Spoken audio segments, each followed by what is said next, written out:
Welcome to the Global Investor Podcast, a show that focuses on helping foreign investors enter the lucrative U.S. real estate market. Host Charles Carillo combines decades of real estate investing experience with a professional background in international banking to interview experts in all areas of U.S. real estate investing. Now, here's your host, Charles Carillo. Do you have money sitting in the stock market and you're worried about it? Or worse, you have money sitting at the bank, not keeping up with inflation? My name is Charles Carillo, founder and managing partner of Harborside Partners. And since 2006, I've been investing my money and my family's money into income-producing properties. These are real assets, real properties with real addresses that produce real cash flow. At Harborside Partners, we provide passive investors who love real estate with a turnkey investing solution.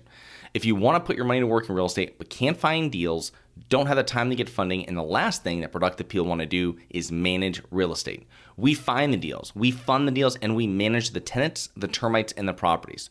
Partner with us at investwithharborside.com. That's investwithharborside.com.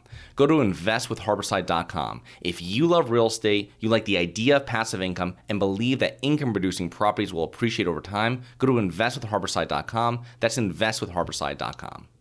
Welcome to another episode of the Global Investors Podcast. I'm your host, Charles Carillo. Today we have Paul Lizell. He has bought and sold hundreds of properties in 44 states during his real estate investing career that began in 2001 with flipping properties. Since 2009, Paul has been virtually wholesaling properties throughout the United States while being focused exclusively on online auctions, bank REOs, buying off the MLS, and from wholesalers nationwide. So thank you so much for being on the show today, Paul. Thank you, Charles. I appreciate you having me on.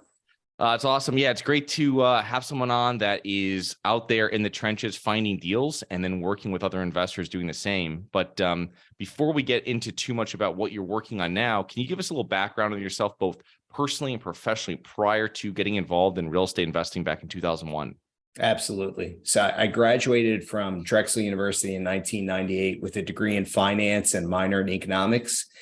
So I went into banking. I started as a commercial loan underwriter. And I did that for about a year with them. And then I became a business development officer, or BDO as it's known, for another year and a half or so with them. And then I moved on to Citizens Bank. They offered me a great package, great deal. And I was a BDO for them for a couple of years. In the meantime, as I was even with a community bank, I started doing fix and flips in the end of 2001. So that's my background as far as education when I got there. But let's actually take one step further back and why it helped me to actually get into real estate. So from junior high all the way through college, I worked with my uncle, who's a general contractor. So I learned every aspect of fixing up a home: plumbing, electrical.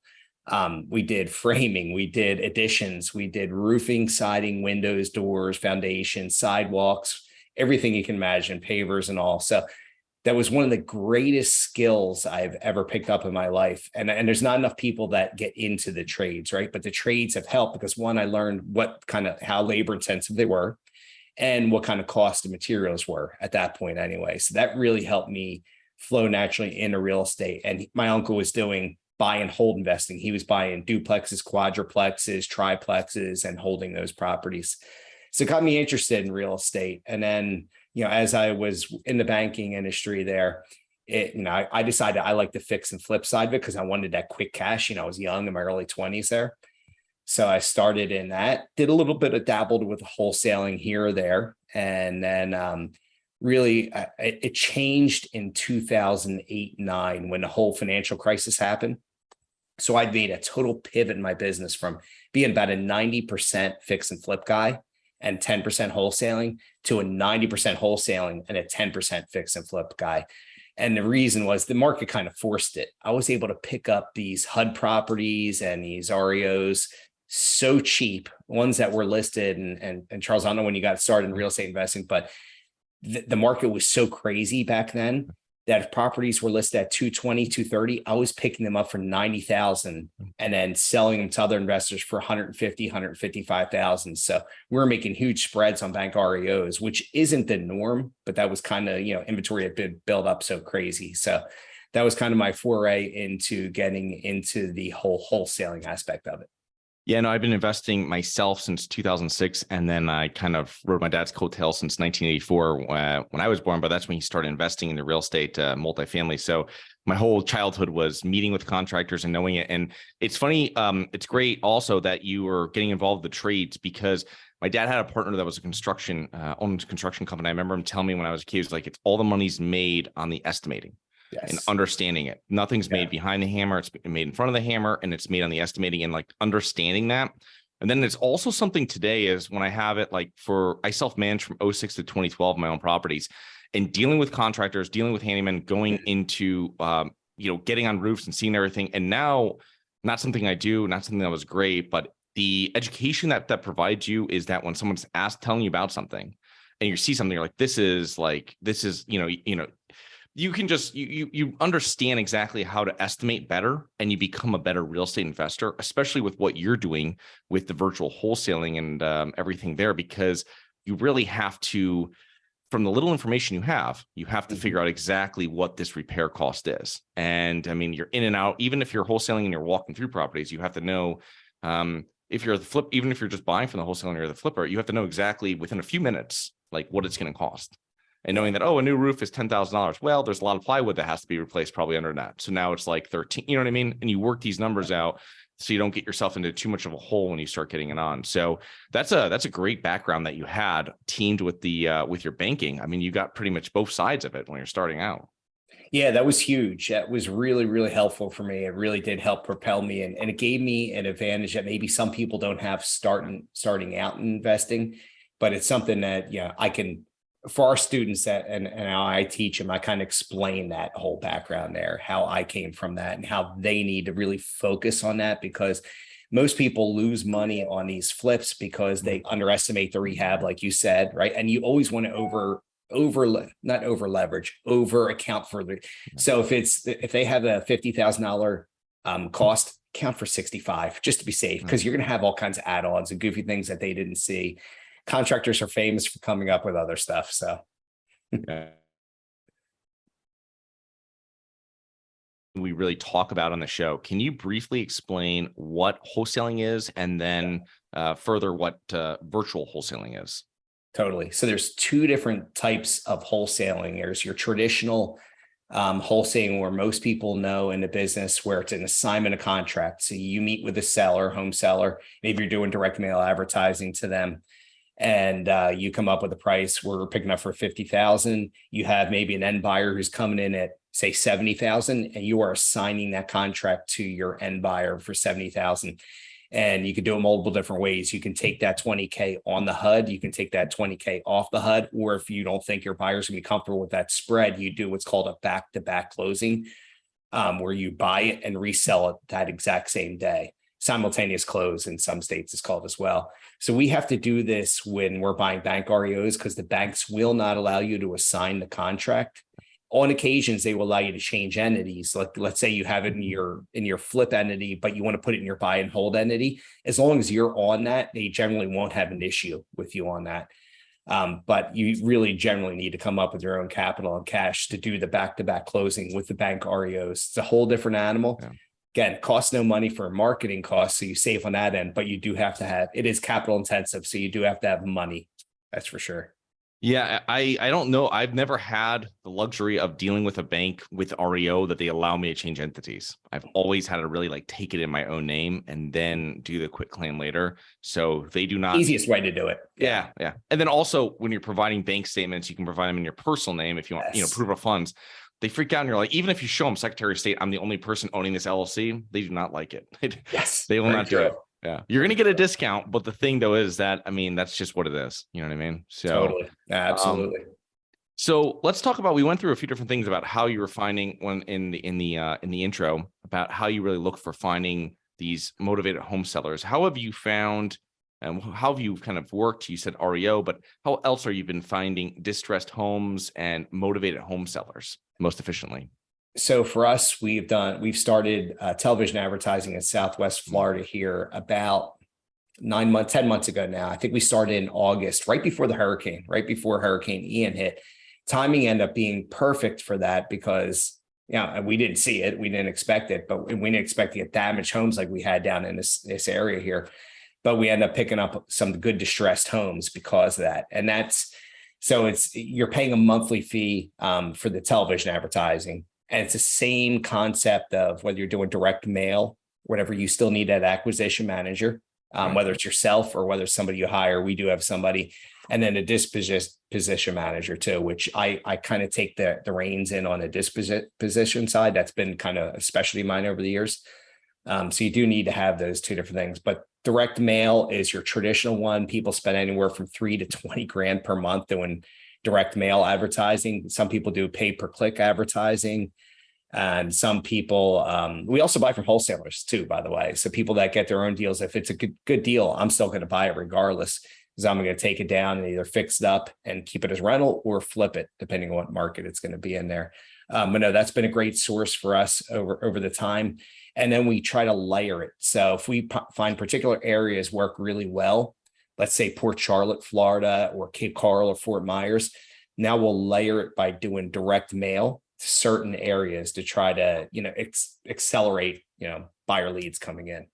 Interesting. So you're working more on the disposition side, which is working really with the ultimate property buyers. How have you found it? Obviously, you just mentioned that you do your farming in like one area and you layer down. So you probably are working with a lot of the same buyers, but how are you finding the ultimate property buyers after you're doing the assignment? So it's shifted over the years, right?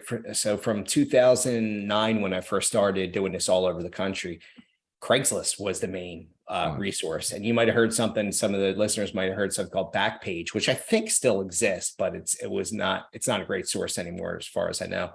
And eBay occasionally, when we would list properties on eBay, but that doesn't really work anymore.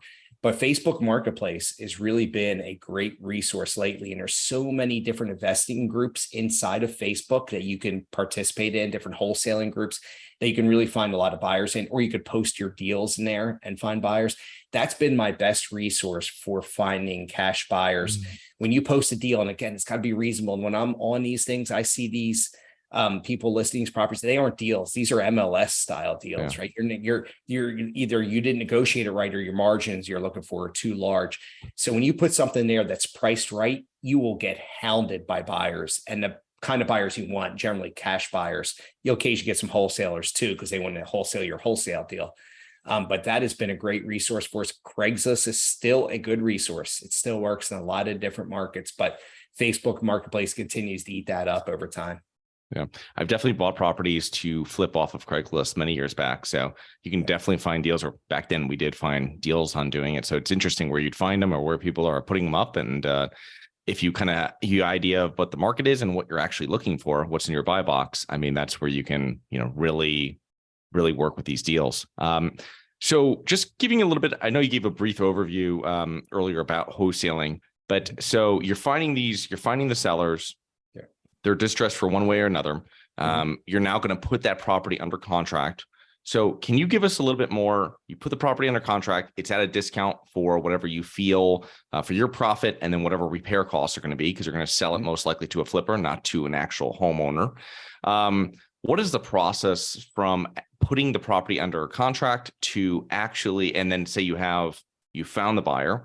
What's that process now to close over those, like, I guess it'd be 1 to 3 weeks in most cases. Can you give us a little overview of what that process is? Absolutely. We'll do a high level one. So you got your A to B side where you're doing your acquisition, your purchase. And then there's the B to C side where you are reselling it to your end buyer, or you have your end buyer they're bringing in. So the process goes more or less, you field a phone call from the home seller. You try to set up an appointment to go take a look. If first you got to find out, is this a deal, right? Because you want to make sure you're going out to a lead that's worthwhile. If they owe $280,000 and the property is worth $280,000, it's probably not much you're going to do with it, unless you're going to keep it subject to, and they've got a great mortgage rate on it, which we would do. You can actually wholesale those subject to deals too, believe it or not. But let's say it's somebody who owes $100,000 and it's worth $280,000. And you come to a deal with them and you're picking it up for $200,000, right? So they're going to get their spread $100K. They're happy. They want to be done with it. They don't want to deal with a realtor. And then you're going to bring your buyer in, And if it's worth 280 as is, you're probably going to be able to sell it to them for 240, 250. And that could be your fee. That's a great wholesale fee, by the way, if you can get a nice little deep spread like that. So then you find your end buyer.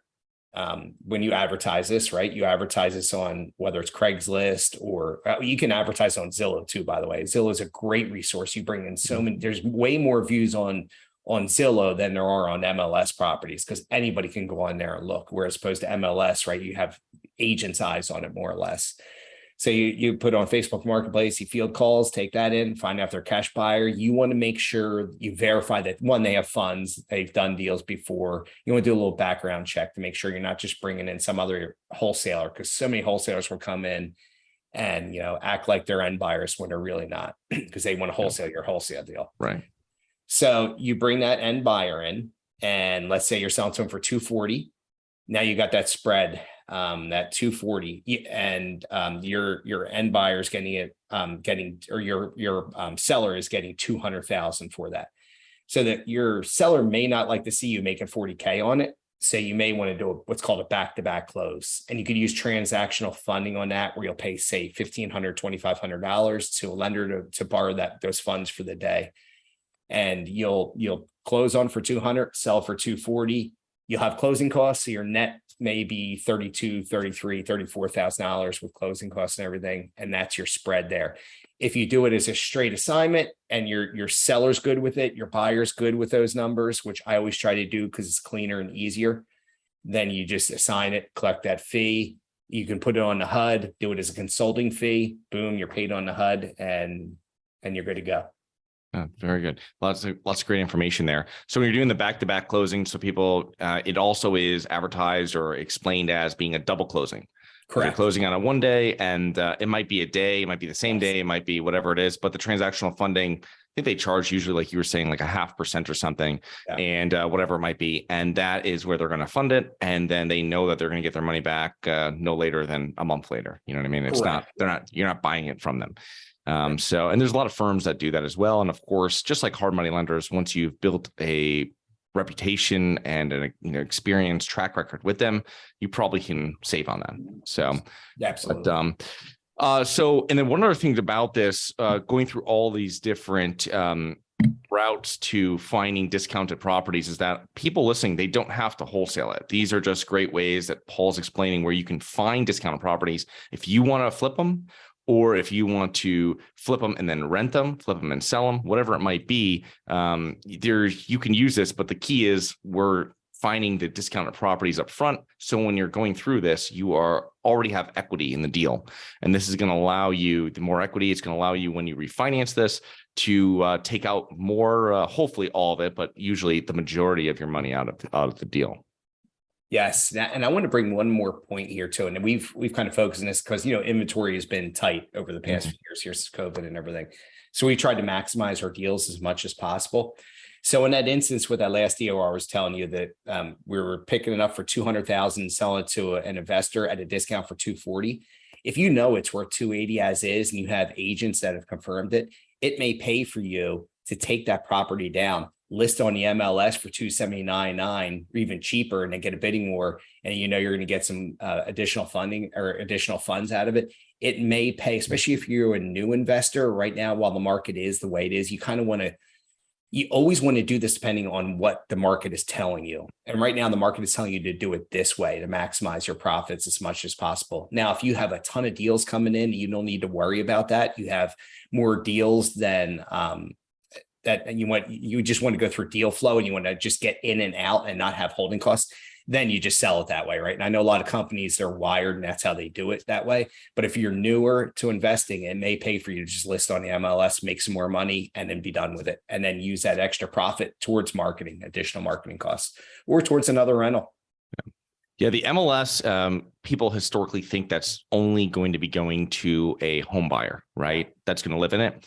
But especially with the rise in STRs, short-term rentals, you have tons of people that are paying retail for properties, not getting any deals on them because they're hotter areas, so that they can turn around and put them on one of the short-term rental sites and make a lot more money than you would typically be doing with a 12-month rental. So there's there's not just home buyers on the MLS, which is important. I mean, if you're buying, which is one thing we're going to get into here next, is like on the REO department part of it, you might be buying bank-owned properties off the MLS. So can you talk about buying properties from the REO department at banks, and can you explain, how you make the relationships, whether they're with agents or with the banks directly? Obviously, that's your background, but when I've purchased REO, it's been through an agent, listed MLS, but obviously the seller is the bank.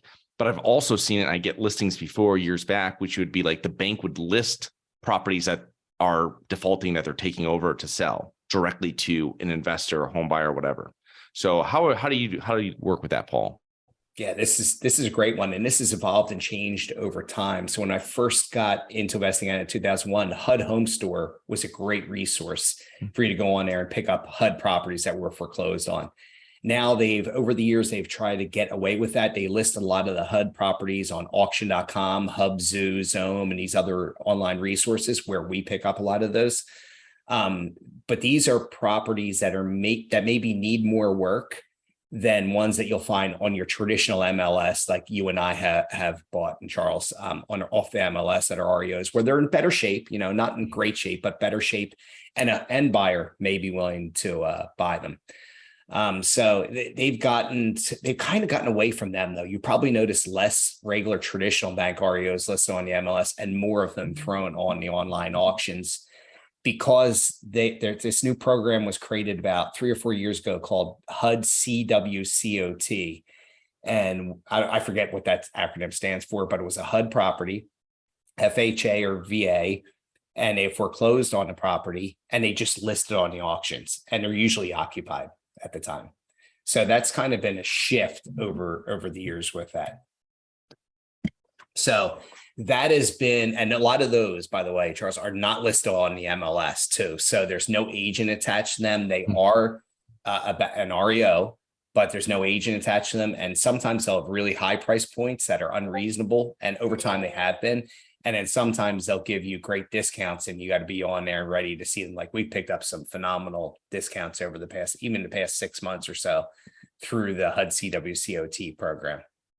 So with this, obviously, if someone's in the house, that adds another level of complexity, because really you're just buying like bad debt at this point, right? With the house being the collateral for the loan. So tell us about have you done that before?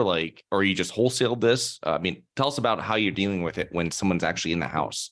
Yeah, whole different animal, right? A vacant is compared to an occupied property. We try to focus, especially with new investors, we try to get them into the vacant properties, not to the occupied. Occupied is higher level investors there who want to understand how you're going to have to evict them from the property or file for ejectment, depending on what state, what the municipality requires there.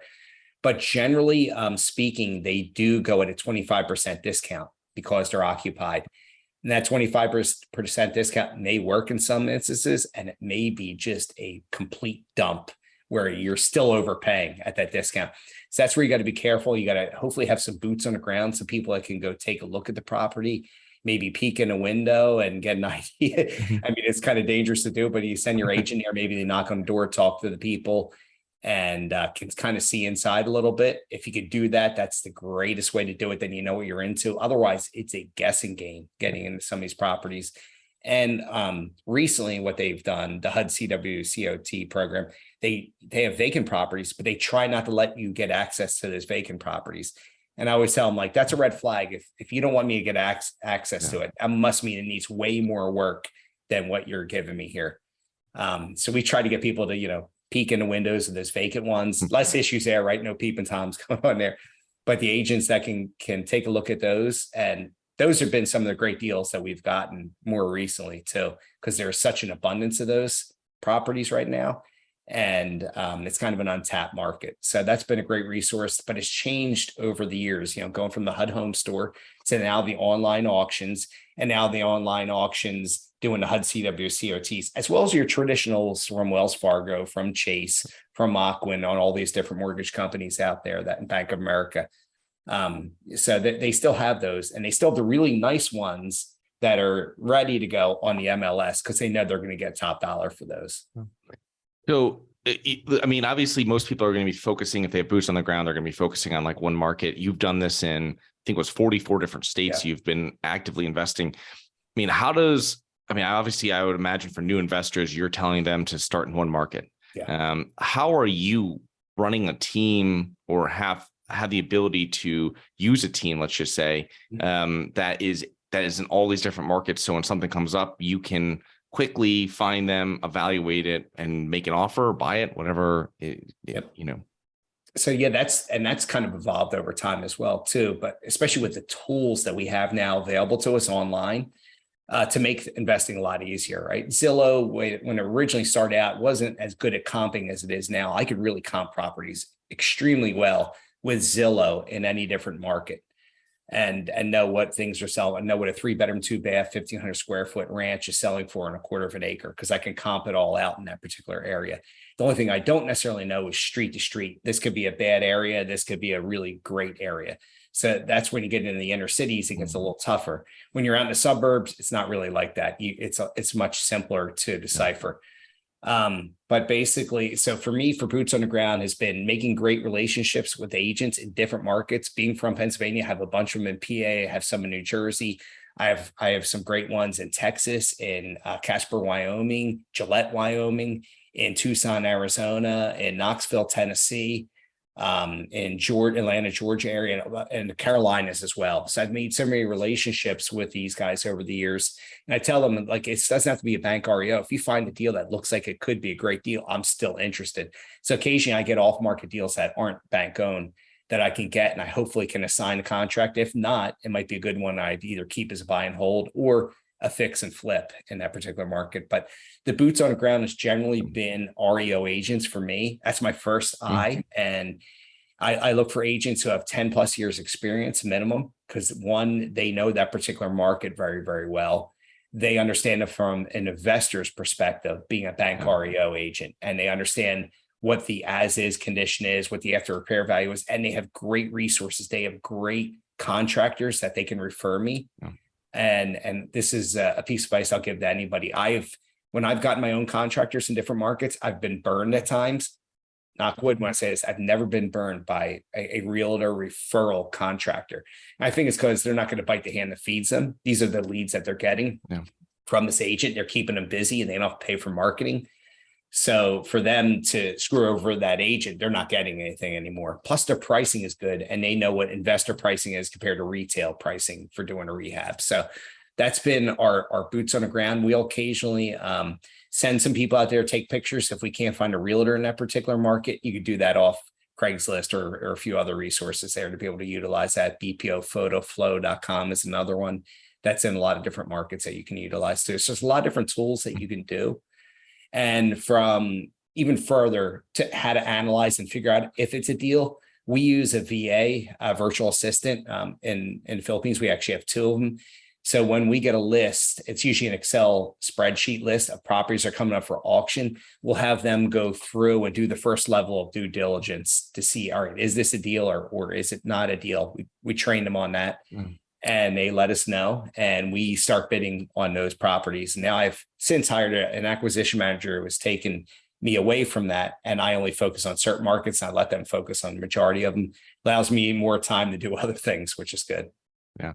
Well, Paul, that's a lot of great information there. I love the idea of getting referrals. I've gotten great referrals from agents, but one thing I'd just like to caveat to that is the agents that I got great referrals from, they were, like you said, they're investor agents. Yeah. Or if they were on the commercial multifamily side, they were dealing with the size property I was buying. So if I was buying a 40 unit property, they had sold those and they had management for that, not a 400 unit property and not a 40 unit property.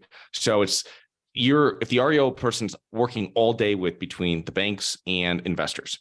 So that's a great place, because every conversation they have is going to be about the work that needs to be done. That's all it is. Anybody can pull up on Zillow and see what the after repair value is. It's how much work has to be done and how much it's going to cost. So that is a great tip for people to kind of build out their network and their team by utilizing their REO agent and making sure, because a lot of agents might say they work with investors, but they really don't. Yes, very true. Great point.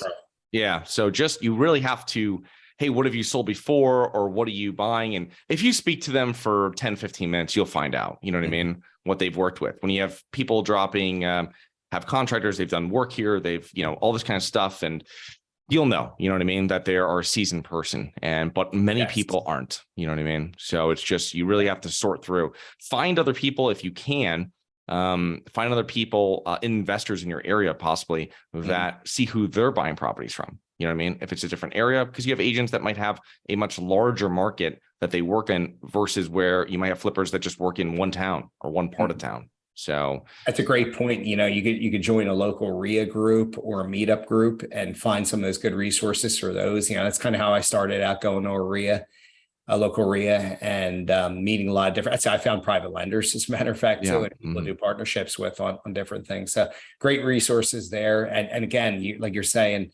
you can get faked out by some of these agents. So what did Ronald Reagan say? Trust but verify. Yes. So that's one of the great terms, trust but verify. So we've actually were burned on a deal this past year by an agent giving bad information in a particular HOA community that they didn't know enough about.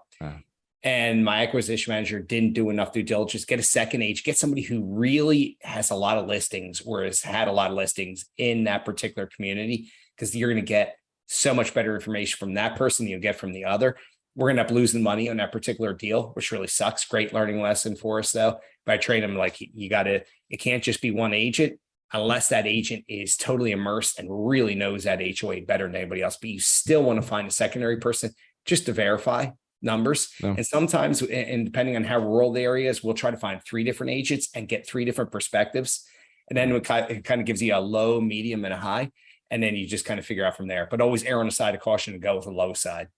Yeah, and you can find who the brokers are that sold properties in these areas. You can just Zillow them, who sold them, find out the broker's content, and you keep on seeing the same broker over. You know what I mean? That's where that's a sign. You know what I mean?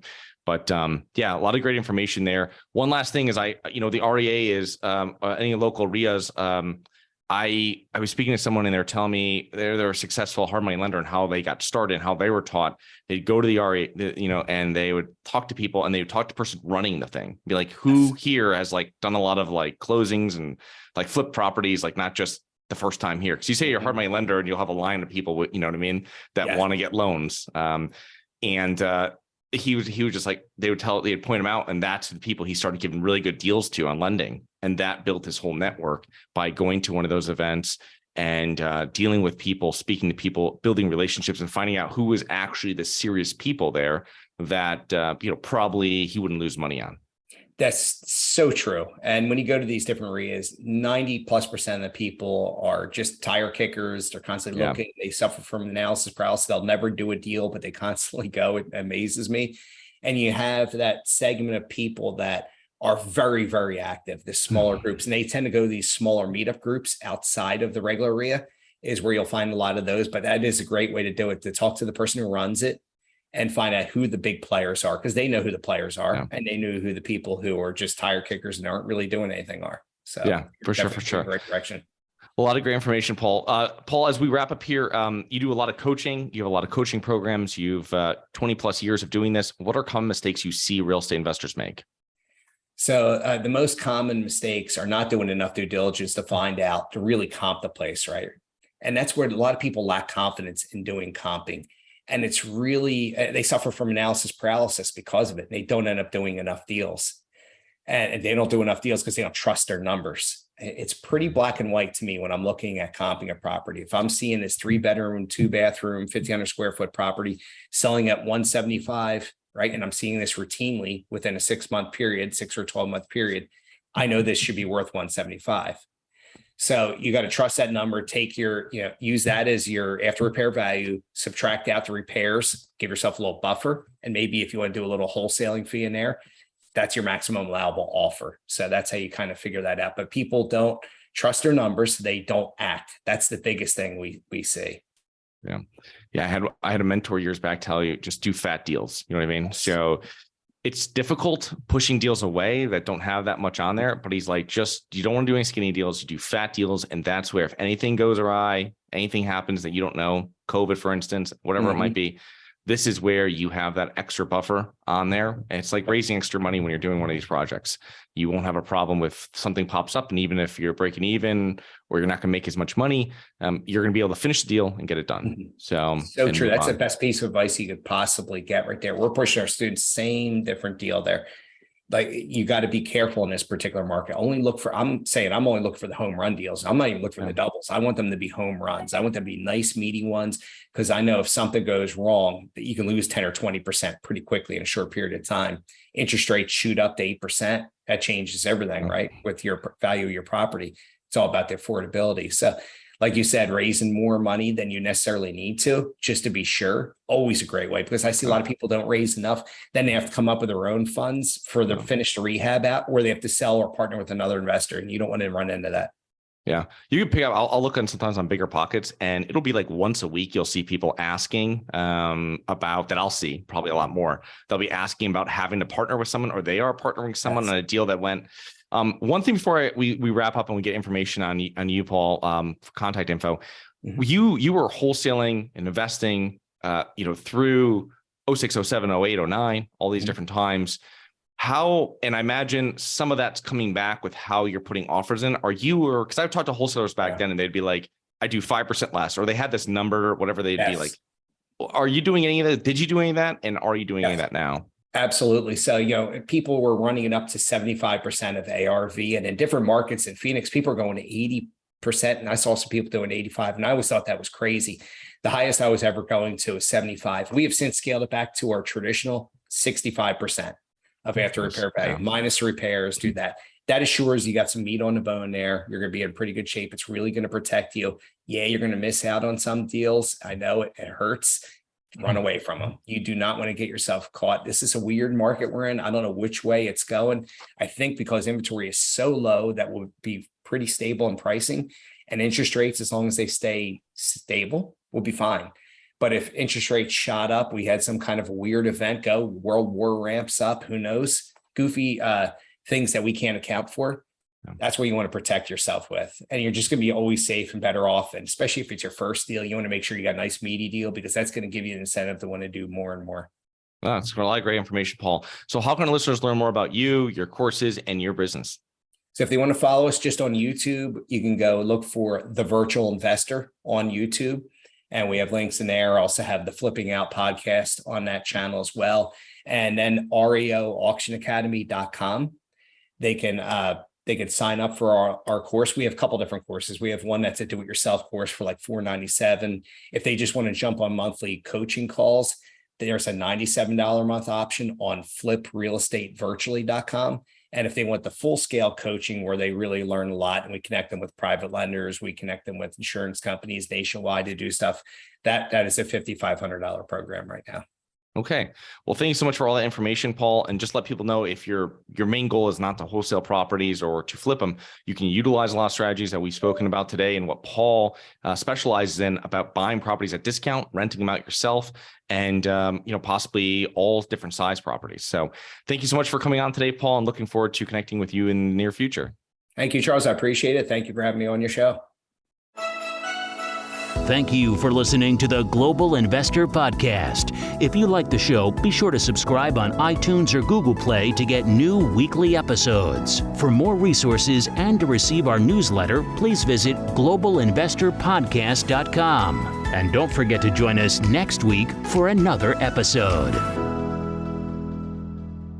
Nothing in this episode should be considered specific, personal, or professional advice. Any investment opportunities mentioned on this podcast are limited to accredited investors. Any investments will only be made with proper disclosure, subscription documentation, and are subject to all applicable laws. Please consult an appropriate tax, legal, real estate, financial, or business professional for individualized advice. Opinions of guests are their own. Information is not guaranteed. All investment strategies have the potential for profit or loss. The host is operating on behalf of Syndication Superstars, LLC exclusively.